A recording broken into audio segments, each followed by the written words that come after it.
So this one is about Konshens. So earlier this year, his wife left him after he cheated on her severally, not just with one woman, with like Cheating several. was a lifestyle. Yeah, you know, cheating was basically, it was his whole, you know, existence.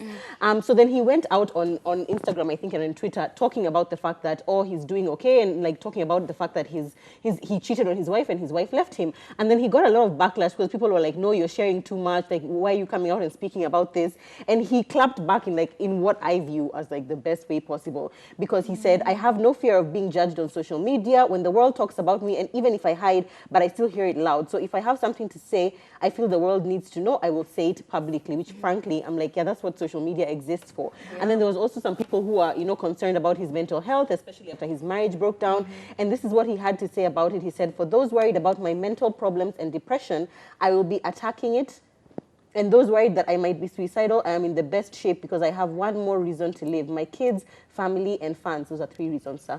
I will not give anyone a reason to claim that she killed me, he said, pointing out to his wife leaving him.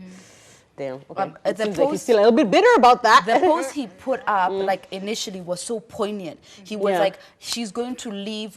She's gonna leave, and then you're gonna get it together." Like, I'm just putting it out there that, you know, men don't wait for the right one. Like, you know, I had the right one, but I messed it up. So I don't even understand how somebody sees all of that and has something negative to say. And he was sharing that, you know, like, since we broke up, you know, there's times when I thought about killing myself and all these other things. He was just sharing the pain of what he went through, but very much celebrating his wife. He even tagged her and said that, you know, I hope you're finding happiness, but if you ever want to come back, I'm here. Now, as far as like him sharing, like, if someone is sharing too much, leave the page. Are we going to keep saying this in 2019? Let's leave that in 2020. Let's leave that in 2019. If you don't like whatever someone is posting, leave. Leave their page. It's free. The unfollow is like, doop.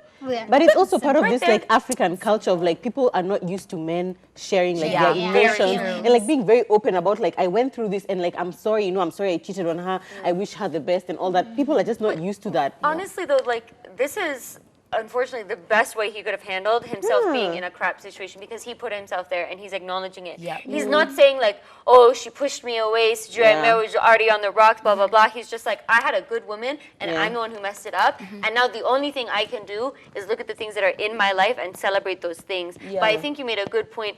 We're not used to seeing men, especially men like Konshens, who like no one associates with these deep emotions really coming out and saying it. But I think that's it's good, because now there are a lot of men who look at Konshens' life, even with him cheating and everything, and kind of idolize it. And now they're seeing like, you reap what you sow. You reap what you sow. So it's good. True, very true. I thought it was a beautiful message, honestly. But I love Konshens, so anything he says is beautiful. At the end of the day. Remember when Eric Omondi and his girlfriend, who isn't his girlfriend, who is his girlfriend, we're not sure. And when they parted ways, and he wrote a really good message of, you know, thank you so much for the 4 years, etc. Everyone was losing their mind, because usually it's supposed to be like, oh, go away, I hope you die, and you know, like that's what people expect the breakup to be like. But I want us to have like to grow into that space where you can leave people, and even if either you don't say anything about them that's negative, or you share something positive. I want to live in that world. People are afraid of being held to a higher standard, because like once he does it,